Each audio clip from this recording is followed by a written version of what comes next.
Before we get started, I want to emphasize that this is a preview. Monster Hunter Wilds is still in development, and the content you see may differ in the final version of the game. Hello everybody, this is Ketchup and Mustard here, and this time it's Monster Hunter. A game that the two of us have gotten extremely into with Monster Hunter World and Monster Hunter Rise, which led us to be thoroughly excited for Monster Hunter Wilds. Those that watch Mustard's Twitch will know exactly what we're talking about. The game is just around the corner, and thankfully Capcom UK invited the two of us down to London to capture some new footage featuring new monsters, new weapons, some new builds, and overall just a fresh experience to get everyone primed and ready for the next installment. I want to extend a massive thank you to Capcom UK because this was a ton of fun, and importantly, we had the chance to try out some multiplayer later in this video. So, sit back, enjoy, and it's time for some Monster Hunter Wilds. Okay, so here's the first fight we captured. It's going to be the... Oh my god, I'm so bad with monster names. Jake, help me out here. It's Quematrice. I mean, no, you're just letting me fall on the sword, because I probably just said it wrong now. No, but I'll say it the exact same way. So, one of the earlier fights, I believe, it is going to be one of those sort of smaller monsters, but has a few little cool quirks to it, one of which being it's an early monster that can set you on fire, I noticed. And, full disclosure about my gameplay here, I hadn't played the game since the beta, which at this point was a little bit of a while ago. It was the first beta, so it was a few months at least. Yeah, it was a hot minute. So trying to sort of re-remember some of the new tricks of Gunlance, and over the course of this video I'll start to get a little bit more acquainted. Even small things like forgetting to use focus mode when I'm channeling the big blast. I'm sure that's not exactly the technical name for it, but I'm a really big fan of what the Gunlance is in this game, and for me a huge thing about it is the shelling. I just love the fact that using shelling actively reloads your other damage sources, so you're kind of rewarded for shelling a lot more, which was always my favourite way of using the weapon in the first place. Man, there it is. Immediate the fire. The element. I think, is this like one of the first fights in the game, but already having fire is pretty cool? Because I mean, for an early game monster, this thing looks sick. And again, full disclosure, you have to realize we are not like long time Monster Hunter fans. We're like new to World, Monster Hunter Rise, like I guess you could say modern day Monster Hunter players. So we're not going to have that legacy knowledge or recognize certain things in particular. But all in all, I think this is a really good introduction. Because it's not too hard of a monster. We've played the game for about a year. We've played the game for about a year, which has been good, because I might have mentioned this in the intro to the video, that being able to get involved in Wilds fresh off the bat with everyone else, rather than having to like learn the complete beginnings of the game, is something that I'm really excited to do. And getting acquainted with different weapons, like in this case, Gunlance was always something that I wanted to try, but having such a good time with it in Wilds, it's definitely going to be on my sort of main rotation throughout the playthrough. Well, I don't get the impression it's too committal weapon-wise. You know, I mean, I know you really do tend to find the weapon you like the most and go from there, but especially early on, it never costs too much of the in-game resources to try out new weapons, you know, give other things a go. Especially if you've played the beta, where it's quite easy to just swap on the fly. I mean, in this instance, I'm definitely doing a good job of showing off the stop, drop, and roll technique if you get set on fire. This thing set me on fire so many times already, and again, it's just me positioning some of my attacks in bad times, I think, and just trying to figure out when it does that big tail swipe, because, you know, when you're channeling certain attacks with the Gunlance, you can kind of bypass some attacks if it's not too significant. However, there's definitely moves that knock you over, and it completely ruins, you know, any big damage you're trying to output. Although I gotta say, being able to like target a weak point and get one of those focus strikes, especially like what you see right here, I feel like this weapon has my such a cool animation, man. No, it really is so satisfying.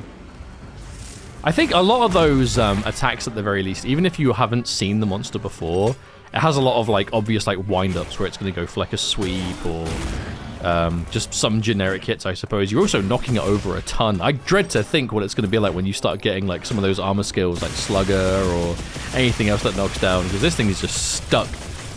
Mate, I want nothing more than to try out different weapons with Slugger. Hopefully I get the opportunity to do that. But it's already taken a pretty significant amount of damage, and now it's already having to, I think, retreat. Either that or it's tired. I'm definitely not very great at recognizing. No, if you look at the when a map, you can monster see is- it's got that little skull icon, so it's definitely low. It's Oh, trying to there we sleep, go. but not for long. Check out my wake-up technique. Oh, it's been so many times, I still feel so bad every time this happens. Poor guy. But it's really fun, mate. It's fun. Look at that. It's fun for one of you. Yeah, absolutely. That's Monster Hunter though, right? It's all about the fun for you, not the fun for the opponent. In this case, we take it out, and that's going to be the first monster. Now, the second one, if I'm not mistaken, a returning monster from previous games. The next fight's going to be the Congalala, and you're watching this from the perspective of Mustard, who has been maining really Insect Glaive for the best part of a year, and this build had the Insect Glaive changes present. Yeah, this had the more, I guess you could say, up-to-date gameplay for the Glaive. I know from the beta to the builds that Capcom have been showing off in, I guess, again, more recent events and whatnot, and comments they've made. They have made a lot of changes to the weapon. So the Revolt is back. Obviously, the Hit Stop is still there as well, which is nice, but that's more of a universal change. Apparently, the Glaive had a... what's it called? Is it offset attack? Something like that, where if you hit the monster at the right time, like as they attack you with an offset attack, you kind of go for like somewhat of a parry, I suppose. But you can see here the fact I got bounced up again after hitting that kind of, advancing multi-hit dive. That wasn't present in the beta, so this was the more up-to-date. Much like Ketchup before, this is me trying to remember what button does which attack, and I'm not getting it 100% correct all the time, but still trying to... Even though I've never really been the kind of Glaive player who would take the air too much, I know that it was a pretty significant change in this build, so I wanted to show some of it, at the very least. But like Ketchup was saying, Congalala, this is apparently one of the returning monsters. I've just got it in my notes. Congalala equals monkey that farts, because that's one of the real main gameplay changes of it, is it will eat different colored mushrooms, and I mean, you can see it's just farting all over the place, and they do different elemental types. Some of them paralyze you. Some of them can do... I think there's a blast one he does at some point, and when his face goes all red, I think that's when he's enraged. So, a pretty cool monster, honestly, if a bit disgusting. I'm a big fan. We'd always had friends that played Monster Hunter for a lot longer than we did, and they would always talk about the mushrooms that change. And it's one of the first things that this Congalala did. Yo, it's the homies. It's the lads. Now, they literally just look like miniature Congalalas, so I don't know what the name of them are, but there's plenty of them. Well, I'm sure someone in the comments will let us know. And he's not having a good time, as you can clearly see. Well, I do think it was important to show off some of the new Glaive stuff, because I know that you're not necessarily a Insect Glaive player that likes to play particularly airborne. No, not really. It did seem to be a really popular way of playing that people just enjoyed, and if one monster is going to have some kind of status effect, this thing having stench is probably the least surprising of the lot. Well, I don't know if you'll see it in the footage here, but on this bit of the arena, there's like loads of vines on the floor. He can get trapped in the vines, and the only bit that's sticking out is the rear end of him, and that's not great. Oh, lovely. Oh god, look at him. He's just a constant source of gas. I'm pretty sure he's eating another mushroom there too. He's changing flavors. Oh no. Not again. The sound effects are even worse as well. Wait, he's... Oh god, it's coming out of his mouth. This thing is a lot more gross than I remember. I'm loving this review process because obviously we both played this together, and we went over our footage and checked it, and it's when you sit down and do the commentary over top that you get to really dive into things and see stuff that you might have missed. I really like this monster. I think this is such a cool, return, and like we said, never had the chance to really experience the Congalala before, because our experience with World and then Rise, the Congalala wasn't in those games, right? So... Oh god, look there's at the vines you're talking about. Oh my god, this is disgusting. Poor guy. He's just thrashing about. The mates on the outside just don't know what to do. Oh, poor guy. No, but to your point, yeah, for our purposes, if the monster wasn't in World or Rise, it may as well be a new one to us, because we just don't have that experience with it through the games. But still, really cool fight, this one. You definitely get the impression how the different fights are scaled. Like the early game monsters are a lot more forgiving. Even if they hit you, they don't do as much damage compared to Some of the other ones. I mean, most recently, you know, while we're recording this, the second beta just happened. So, you know, fighting the Arc Veld and fights that I guess are meant to be a little bit more difficult. You can definitely tell the difference between fights that are meant to be punishing and fights that are meant to be a bit more kind of just for progress, I suppose. I feel like the extra skills help too for like that first time playthrough, being able to have Divine Blessing really early on in the game to sort of mitigate some of those larger attacks. Yeah, right here you can see an example of the Congalala. It's eating a mushroom that's given it paralysis attacks now with the different clouds. But on the subject of the skills you were talking about, I haven't pointed out yet, this insect glaive is the Chatacabra one. This insect glaive had power prolonger already built into it, so I know they've already mentioned that some of the weapons will have more aggressive armor sets in them instead of it just being all in the armor sets this time, maybe to accommodate for the fact that you can carry 2 weapons at once. This means that, yeah, there are some glaives out there that have power prolonger already. I think another one I saw maybe had... I think it was charge up. I'm not sure the name of the armor skill that makes it so you charge moves quicker. I assume that applies to the, you know, hold circle attack right here. The descending slash probably makes that charge a bit quicker. But I've always been a bit of a... For me, power prolonger has always been a bit of a crutch. You know, I like having those buffs up as much as possible. Even more important in this game, considering the triple buff is so potent. So I'm definitely going to be looking to stick it out and... try and look towards power prolonger, I think, when the full game comes out. Because I'm just curious as to what the different weapon types are going to be, you know? Like, what is the Congalala version of weapons going to look like? Or, you know, some of the other monsters. I'm really excited to see it. All I want is a light bowgun that has sticky capabilities and slugger built in. And then I'm a happy man. What, sticky and slugger? You just don't want the monster to fight back? No, I don't like it when the monster fights back. You definitely don't want to fight back. We made you fight the spider. Yeah, I feel like it was really mean that I was the one that had to fight the Lala Barina because those that don't know, I actually have some mild arachnophobia. Not so bad that I need to put the arachnophobia mode in the game. Shouts to Capcom for doing that. But yeah, the second I saw this monster, I knew I wasn't going to have a good time fighting it, purely just because it's eerily realistic. I know it's got 6 legs instead of 8, but... It's the sudden twitchy movement, like they've managed to capture it so well. I am every bit as uncomfortable watching this back as I was fighting it in the first place. I think this is such a cool monster though, because there's one thing consistently, even with, you know, the relatively, you know, I guess small amount of franchise experience we have, I love how consistent they are with like the insect or bug style monster designs, because not only just for them, really cool. Aren't they? No, absolutely, not just them, but like how their armor sets end up looking, or just any of the cosmetics. Like they really do just nail the like bug monster or insect monster, whatever. You know what I mean? This kind of thing. Now, I got to say, actually, sorry to cut you off here, but some of the more keen-eyed viewers will notice that I am using a different gun lance in this clip. Now, as it was a while back, I can't fully remember what exact gun lance this was, but I do remember that it was fire element. So this was just a chance to make a new weapon, see how it looks, see how it feels. Any kind of added element to a gun lance or any weapon, like as players of the game will know, important element to have, especially for like those kind of matchup scenarios. I know that might be not the correct term, but that's the I would assume that this thing should be weak to fire, right? I mean, it's bug, it's fire. Like, is that normally a thing, or am I just guessing here? I think we're just thinking out loud. Now, as you may have noticed, you can get paralyzed. One of the Lala Barina attacks is that the rose-petaled, I guess, abdomen or something similar, the butt, does have a attack built in where it stabs you. Most of the time, it stabs you twice. And as you would have seen, getting stabbed by that thing does often cause paralysis. So that's something that I immediately had to worry about and try not to get hit by. Wasn't the hardest thing to dodge because it is a pretty small attack in terms of hitbox. That animation of it struggling is creepy, dude. Yep. Love it, mate. Absolutely love it. And at this point, we'd been playing this game for a bit.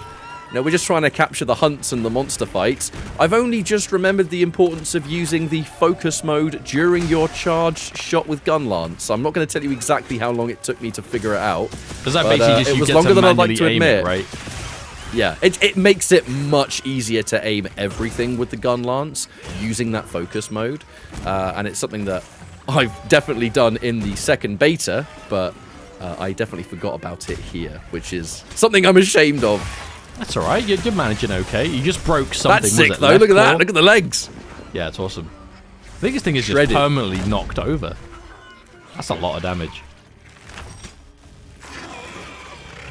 Yeah, so it's not really moving around, this one. In a lot of this footage, when the monster decides to reposition from, like, you know, point A to point B, we've kind of edited it out just to make it a bit more kind of just concentrated, like, just fight footage, I suppose. But Lala Brina's not really moving anywhere. She's kind of just, she's sticking this out for the long haul. I forgot she attacks twice there, so that's why I ate the second one. I'm pretty sure we've destroyed the butt in this clip. I can see more of the spike than at the start of the fight, so I'm going to assume that is a part that we broke. Yeah, the flower on the back looks a bit more kind of, you know, disheveled, a bit more messy. But stuck again. A lot of wounds on the legs, I think. Maybe it's just because of the nature of where you're hitting it. Yeah, it could definitely just be where the weapon is hitting the most. But absolutely continuing these multi-juggles, just knocking it over all the time. At this point, it tries to run away. And this is how I finish the job. 1 barrel bomb, 2 barrel bomb. She even had time to back out of that. She looked at it and committed anyway. It's like, oh, hey, We commit. what does this button do? Now we enter the multiplayer portion of this video, which we really enjoyed. It's the Rompopolo fight, a monster whose name I butchered so much in the session. This is myself, this is Jake, and it's also Ark, a Monster Hunter creator, and the chance to play a 3-player hunt here was, for me, I think it was a bit of a privilege. It was really fun to finally play with some extra people, and I'm glad we got it on, you know, footage. No, I can easily say that the next 2 hunts you're about to watch, the co-op ones, where I definitely had the most fun, because we've definitely spent most of the time doing multiplayer together with our time in Monster Hunter in general, so this to me definitely felt more akin to the kind of experience we're hoping to have when the game is out. And Rompopolo, I love this thing. It's so silly. It's just this kind of like inflated like oil mosquito thing, but he's so cool, man. I didn't know you could deflate him by hitting him though. This was new to me. Poor This guy. was something that confused me too, because over the course of this fight, you're going to notice it does deflate. Now, I don't know if that's going to necessarily make things more tricky for the bowgun. I'm using the light bowgun here and kind of trying out some of the other ammo types. It's mostly spread and pierce, but using it a little bit differently because you've just got the burst fire nature of the normal ammo and you've got the rapid fire barrel. Yeah, that's me being amazing with my controller and accidentally only the cleanest inputs on this video. Yeah, accidentally using the radial menu there, I'm pretty sure. But that was a nice shot though, we can ignore that. No, this was a fun fight though. So this seems to be like a poison monster. We'll see a few more kind of poison attacks as it goes through. I typically tend to think that anything with like the purple mist is usually poison. But yeah, this Rompopolo, I think it's unique to the kind of oil basin, whatever the name of this place is. But all in all, quite a cool fight. I just like the fact that it's pretty active, and you got to watch out for the close range blasts that it can create. Oh, yeah, right there, like almost like a full there. 360, kind of like ground pounds of like erupting something. Fighting monsters that you've never encountered before and having to get used to their attacks on the fly for the purpose of this capture session was a fun challenge, I would say. Not that it was particularly challenging for the 3 of us, mostly because, I mean, we all kind of know what we're doing with how to sort of fight as a team. That's kind of Monster Hunter 101. Yeah, this was quite late into the session as well, so at this point we all had at least, you know, a good couple of hours into the build, and we're feeling a bit more comfortable with it. So, you know, by no means are we playing perfect, but we definitely felt a lot more comfortable than we did at the start of the session. But one thing I want to point out as well was this was our first time kind of seeing because we were playing this on PS5 with the performance mode, so frame rate was being prioritized. And even with the 3 of us here, all playing and all this stuff going on, I was very impressed at how the game was handling the performance of it, especially compared to like the beta before. So all in all, was really impressed with how smooth it was running, all things considered. An unwelcome guest has arrived, but that's not the mission. The Rompopolo is. Yeah, I have no idea what the name of that monster that's jumped in is, so I'm not going to say anything about it. Again, perfect opportunity for people in the comments. Oh no, wait, there it is. There it is on the right-hand side. A Jarkan? A Jarkan? I'm not even going to try, Jarkan? That is not a sword I want to fall on. Have I just embarrassed myself ×3? Oh my god, look no, at that! They're throwing down the turf war. You just squeezed all the life, the air out of Rompopolo. Look at it, it's all deflated now. That is one of the meanest things I've seen a monster do to another monster. That's disrespectful. It is, it's rude. There's no need for it, mate. There's no need for it. Look, he's running off now. Oh, now we've got to go and finish the job. Yeah, so it's hard to know what point of the game this monster would be at, so we're kind of just taking it for what it is, but this was the first time that I remember seeing this overall environment, so a really cool looking area. I'm kind of just used to seeing mainly like the kind of sandy desert area, because obviously that's where the beta is, and that's where the early game is, so nice to see a change of environment, in such a dramatic way too. We saw a similar thing previously in this video with I'm on it. Oh my god. Throwing me off my train of thought, honestly, with that one. Sorry. I forgot that you did that. I forgot that you did that. But yeah, the jungle environment previously, this environment, it's nice to see that there's still a good amount of variety here. And like you said, the performance is something that definitely impressed me in this build. I'm extremely optimistic for the finished product in that respect, because it did run incredibly smooth. Everything you're seeing here was, as Jake said earlier, it's performance mode on PlayStation 5. So can't go wrong with this at the moment. I don't remember any significant drops either, because I know there can definitely be some moments where it gets pretty crazy, whether it's like weather, whether it's like effects. So I definitely can't, speak to specifics of performance, but I remember being overall very satisfied with it. Especially because, again, we're talking preview build. This is not the final finished version. Definitely have to reiterate that this is not the final version of the game. Whenever we do these capture sessions, or whenever you see capture sessions, rest in peace, by the way, it is almost never, ever going to be the final version of the game. However, here we go into the second multiplayer fight. This one, the return of Nerscylla, another spider, which I'm a massive fan of. And this one was just the two of us. This was a two-player co-op fight. No, I remember specifically when we were there in the area where they mentioned the monsters would be able to fight, and they mentioned, the returning Nerscylla and the other creators who were there, who are much longer time Monster Hunter players, like, oh my goodness, there's monsters coming back. And I remember you specifically just being like, another spider? Oh, goody. Laughs nervously. Yep. But, it's Monster Hunter, you get to beat it up. And, oh god, it's already on its back doing creepy stuff. But back again on my perspective, using a different insect glaive, this one with the paralysis element. And this right here, this is just straight up tag team. This is K&M versus Nerscylla right here. And probably the hunt I enjoyed the most on the day, because again, that kind of duo, kind of playing as a two, this is what we're probably going to do the most when the game comes out. So this was a tremendous amount of fun. I'm glad we're watching this fight through your perspective, because mine was absolutely just sit back and do the shooty thing. I know that maybe is, right? Yeah, there's going to be someone in the comments. You knocked it out of the air, though. Yeah, that was a good shot, though, right? Yeah, it was going for that kind of, that web swing. Not the first Capcom game I've seen that. Yeah, like I said, ain't that the truth? I was going to say, like, it's a good thing that we're watching your perspective, because you're doing a lot more active stuff, a better opportunity to kind of just see what this monster is bringing to the table now, because it's one thing to bring a monster back from previous games, but people will always ask the question, what does it do in modern times? What's the new stuff? That move there with the mandibles, from what I'd heard from people talking about this monster previously, that was one of the more infamous attacks, mostly because supposedly hard to dodge. Well, I don't think I avoided a single time in this fight, so I'm going to assume that's the case. Or maybe I'm just bad, but it did poison me. Yeah, one thing I definitely should point out, though, is you may not actually see it, because on my perspective I saw it a lot, but Jake is getting hit by it.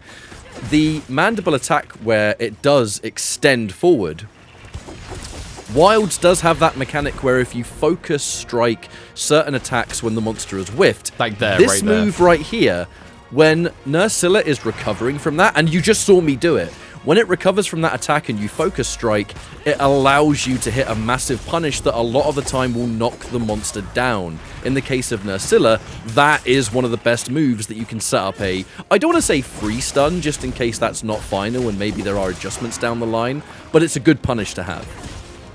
She's also shooting webs on the floor, which I can only assume are like a movement slow. I don't think either of us walk into them at any point, but I'd be surprised if they didn't do some kind of movement impairment. Man, this arena, though, as well, it's so creepy. And the It's environment's the like, so perfect good in lair this game. for a horrifying-looking spider monster. I feel like it's massively on brand. But it's also not where she's going to end up either, because this is only part of the arena too. So I'm trying to get the red extract here, which as far as I can see is just her face. So I'm trying to use a mixture of like the drill, the manual set. During this session, I forgot that any attack done while focus mode is on does collect an extract. So in hindsight, I could have like gone to the front of her, got into focus mode and just like, done a focus mode triangle or something like that to just hit her in the mouth and get the red extract easier. But, you're just going to see me flail around and try and get it for a bit longer. That's one of the parts broken on the fight. I like how, what's the word, the receptive or how clear the game is with letting you know when you've done stuff like that, whether you've broken a part, whether you've damaged something in particular, because there's a lot of like visual feedback, you know what I mean, and different stages to the fights. It's important. You need to know what parts of the body are being focused on and anything that you can capitalize forward. I mean, like, when you encounter harder monster fights, I think information is key. So, as much as possible... landed straight on that, damn. Shock Thank trap you, Palico. immediately. I mean, I know I didn't plant any on this session, so it must have been a Palico. Oh, it was definitely our Palicos. They were doing all the thinking because we didn't have one working brain between us, I think. I'm using the bowgun. What do you expect? I'm just... Pew, pew. You're just shooting, man. Shoot the spider. The horrible spider. Who is actually pretty sick in this game, I gotta say. I'm telling you, man, they really are good at these kind of big bug designs. I'm really excited to see what Nerscylla's like armor set looks like, which I'm assuming there is one. That's the best thing about this kind of capture session and being just a fan is you find a monster that you really like and your first thought is, I just want to see what the weapons do or what the armor might do. This thing can't have any fun. It's just stuck on its back. Right, so here you can see the multiple revolting. I was mentioning before how this is the build that had the glaive.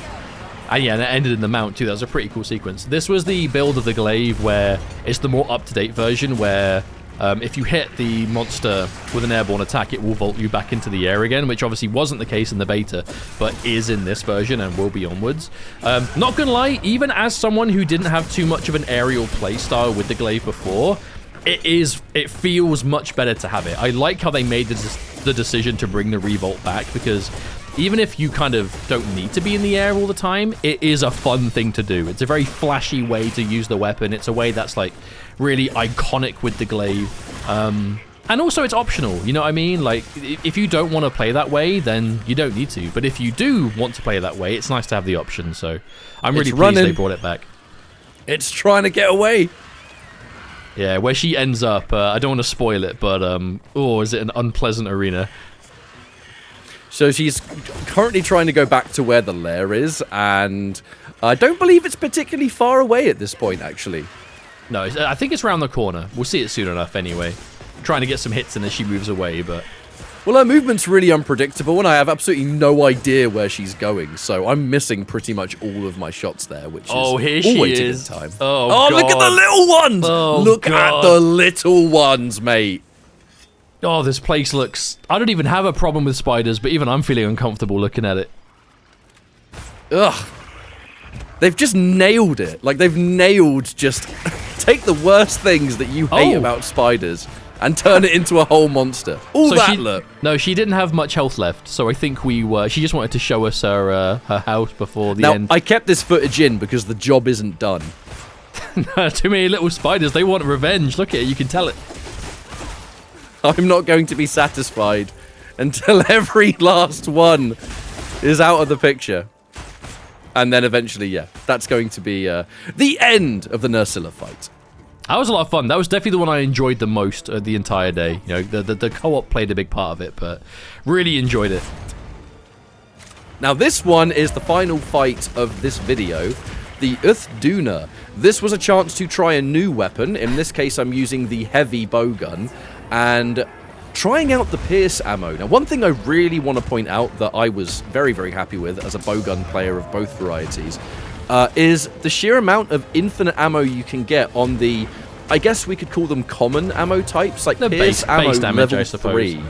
It's level 3 Pierce ammo, but we still have infinite ammo. That's something that I'm really happy about, because I got to admit, I dabbled in Pierce ammo in the previous game, mostly World, for stuff like the Alatreon fight and everything else. Not a ammo type that I used a huge amount, but something that I definitely want to try way more in this game, just because of how much more ammo you have available to you.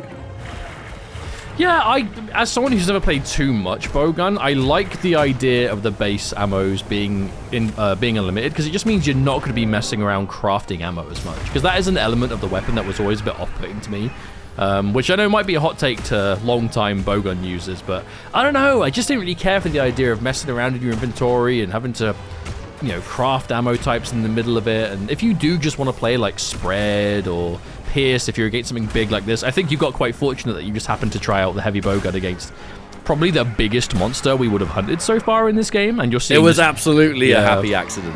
Just how beneficial it can be, though, to get that much hit. But all in all, you know, I think it makes it sound a bit more kind of upfront and maybe early game powerful, where you're just, you know, yo, check out that damage though. Yeah, that's insane.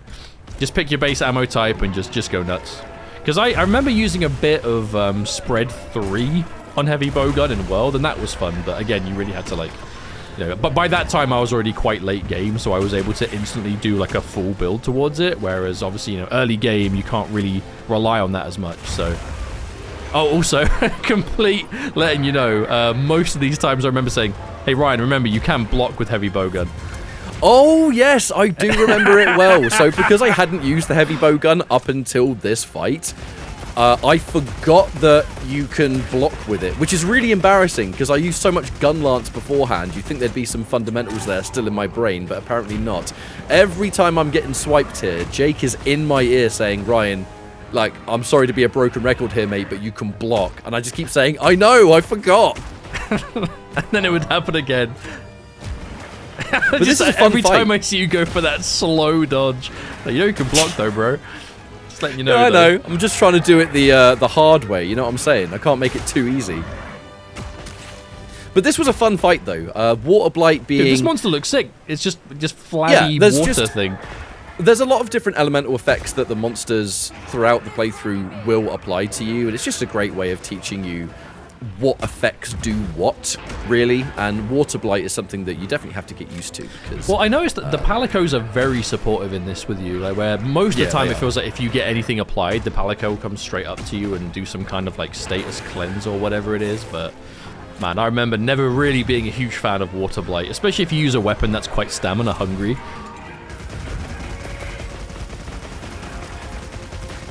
At this point, though, it's just more of trying to get back into the rhythm of using the sort of chain gun mode a lot more, maximize your damage. I'm pretty decent with my focus strikes here, so I'm able to hit those weak spots pretty reliably. And when it does get knocked down, that's where the pierce shots at the right range can really start to pay off.